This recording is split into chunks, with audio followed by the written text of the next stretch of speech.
Shabbat Shalom. This Purim, we're doing a lot more than just looking back to Esther in the Bible and Mordecai.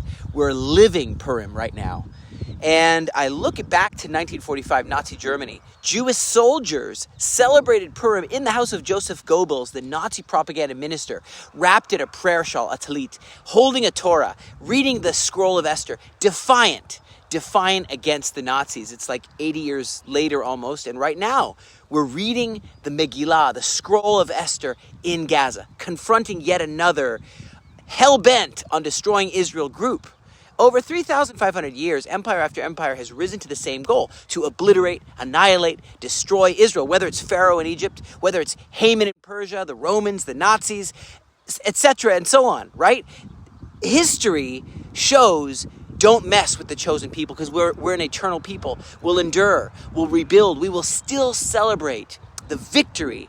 And that is what we need to push for right now. Ayatollah Khamenei of Iran, the one who's pushing for a nuclear weapon to obliterate Israel, what's happening right now is he's saying, no, Trump, I don't want to discuss any disarming. I want to go for the nuclear weapon.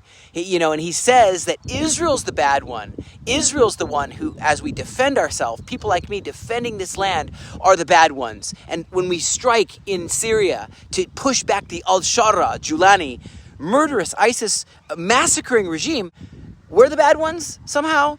And I see what's going on. It's a twist. It's calling good evil and evil good. Look at Omer Shem Tov, this hostage who shares his story of faith, how he survived for 5 months, was it, in Hamas captivity, and he was able to do the Shabbat blessings we do, where you raise that cup of grape juice. He found a bottle of grape juice, and he shares this miracle. He calls it a miracle. And he said he used a little bit every Shabbat, but it was like an endless bottle of grape juice that never ran out, never went bad. He said it's a Hanukkah miracle. It's like a Hanukkah miracle. And he says, how is this possible? And he said, look, we need to be unified, whether someone's more secular or more religious. No matter what kind of Jew you are, you got to be able to come together around the Shabbat table. And he said, Shabbat kept me. I didn't keep the Shabbat. Shabbat kept me, he says. I love that. Shem Tov, which means good name in Hebrew. He says we got to be resilient in this time. We got to come together. And I look at how the world's processing these events, this war here in the Middle East. And you see like the prosecutor from The Hague, Karim Khan, this man of ill repute. He's there posing with Julani, the one who just massacred Yazidis, Alawites, and Christians, like everything's okay. What's wrong with this picture? What's wrong with the world? Come on. We decide we're going to partner with the Druze. We just sent 10,000 packages of aid to the Syrian Druze, this minority alliance, to stand together. And we're going to have friendships. And the righteous will stand together. The remnant will rally together. And another question I had, why is it that the Qatar, is the one that's the big mediator here? Qatar, United States, okay, but why is Qatar the one that's the mediator, the top mediator here? And they say they want to, release 4 more hostages, including maybe the Israeli-American hostage, Idan Alexander. Well, I don't know if I believe them, but I just don't get why they're the mediator. Aren't they the ones that just poured so much money into the universities in the West, including America, to brainwash our young people? Billions and billions of dollars of Qatari money. Are they really neutral? Steve Witkoff is doing a good job. He criticized Hamas just now, and he said their demands are unrealistic. Do they not recognize where they are? They're playing a gamble with time that's not on their side. They're running out of time. The deadline is very, very soon. And he says, we will respond accordingly if the deadline passes. So that means means the United States and Israel. It means, leave, surrender, or else. We're talking about or else.